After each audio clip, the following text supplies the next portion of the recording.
guys! So for today's video ay nakasakay na rin kami dito sa bago kong Inwow. So gusto nyo bang ipakita ko sa inyo guys kung ang itsura ng Inwow ko. So this is my new baby. Charis. Si kulay gray. Kulay ng Inwow ko is kulay gray or silver ba to. So as you can see, nakabalot pa siya ng cellophane. Ayan guys, so brand new talaga. So ito yung itsura. Then now is trinay namin tong Inwow namin. Ay, trinay namin yung Inwow ko ngayon from Lower Daongan to Masaw. But hindi pa kami nakaabot dun sa may dagat talaga. Nandito lang kami ngayon sa kaligitnaan ng lugar ng Masaw. So ayan guys, so ito yung itsura niya. And meron na siyang fan. So you can see meron siyang fan. Malakas tong fan nito guys. And then meron na din siyang speaker, Bluetooth mode. Pwede ilagyan ng USB or memory card. And then yung ano niya, yung bang tawag dito. Pwede mo siya, pag gusto mo mag-backward reverse, i-point mo lang itong linya na to reverse and neutral. And the driver, gusto mo na mag-drive. And this one is speed, kung gusto nyo palakasin yung takbo ng Inwow. And then this one, the monitor, parang siyang little na maliit na tablet. Nagmo-monitor to yung takbo, yung kilometer, kung ilang kilometer na yung takbo ng Inwow mo. And then the battery, kasi e-bike is battery talaga yung ginagamit guys. Kasi kuryente yung gamit nito para mag-charge. So ganyan. So wala, hindi na pwede gasolina. Wala nang gasolina. So ayan, mamaya i-try ko yung Inwow ko na ako na mismo yung mag-drive kasi hindi pa ako masyadong marunong mag-drive dito. Then mamaya, mag-try ako mag-drive. So ayan. Okay ba? Okay ba yung Inwow? Ha? Why? Hindi masyadong malakas no? Tumakbo no? Pero okay lang naman, pang syudad-syudad lang ba? So, itong Inwow, pag tinash mo, itong EMC Golf, kasi EMC Golf to, pag tinash mo to, 92,000. And then may less na 2,000. So, naging 90 na lang. If utang naman is magiging 110 siya for 18 months. So, ayan. Then, mamaya, bibilhan namin to ng trapal dito para hindi masyadong mainit. Hindi tayo pupunta ng Masaw. Uy, hindi to kakayanin. Tingnan mo nga yun, no? 67 pa. 67 na lang. Tapos kanina, 59. Pag na siya, yung pinakasagad niya talaga is na-charge is 69.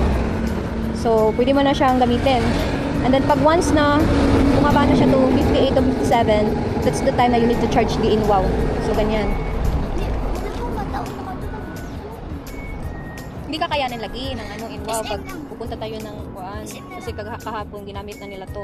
So actually itong Inwow is nakuha namin to through deliver, house to house talaga nila and timing na timing, birthday ko pa naman. So dumating tong Inwow sa birthday ko kahapon sa bahay.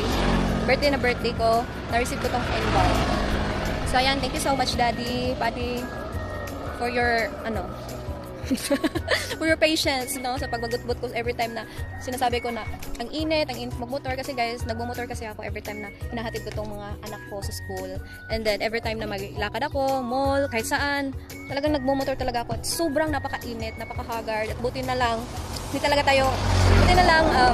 magaling ako mag-ayos, or magaling ako mag-handle ng stress, kaya di halata na stress na yung mami nyo.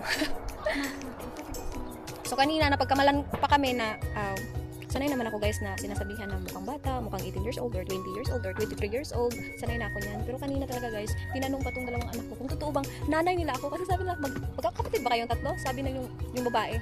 Then hindi sila naniniwala na, naniniwala sila na kasi sinabi ko naman na 30 years old na ako. Pero hindi daw halata. Kasi kahapon, so nag-rate pa sila sa akin kanina. Sabi nila, hindi ko naman siguro dapat isabi to sa inyo, no? Pero kasi naano lang kasi ako kanina, kasi inas talaga tong gamatoy, itong bunso ko, inas talaga kung mama ba talaga ako mama ba talaga nila ako. So yun, talagang hindi ko rin alam guys bakit napaka baby face ng mukha ko. Pero is bagagnaw, no? So ayan. So dito lang muna yung ko pag-vlog dito, no? Mamaya mag-try na ako. Try ko Inwow na to kung marunong ba talaga ako. And the good thing of this Inwow kasi doon sa bahay namin may doon ganyan may paganyan na daanan. So naka-carry naman ng Inwow, no. Believe din ako sa Inwow kasi carry niya yung mga lubak-lubak na dalan, rough road na daanan, and then yung paganyan ba? Ano bang Tagalog sa yung daanan na paganyan? Pataas na kaya ng Inwow. So Noon, napabilib lang ako sa inyo, no? Kasi kaya niya yung mga may bato-bato. Sorry na guys sa Tagalog ko kasi kasi ako sanay mag-Tagalog din talaga. Hindi talaga ako sanay mag-Tagalog. Kaya minsan nagkakamali ako mag-Tagalog. And nobody's perfect naman eh. Kaya okay lang. So nandun na yung husband ko. So sino mag-drive, ako or siya? Ayan o. So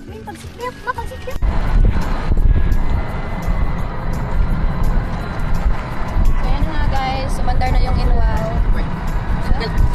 Asa sila mag-seatbelt sa kuha sa di? Sa padaga na di?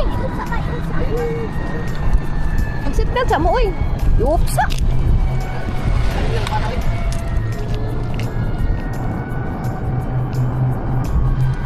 Tingnan natin guys kung papara ba tong checkpoint na to guys. Kasi may checkpoint dito guys. Ayan, binicturan pa guys. Oh my god, bakit? Oh, pinara kami guys.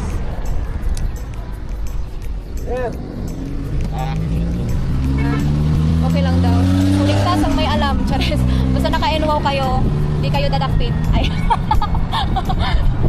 Hindi kayo, ano siya nakadik? Hindi kayo nakson? Hindi kayo paparahin guys kung may checkpoint. Ito din yung advantage ng Inwaw, no?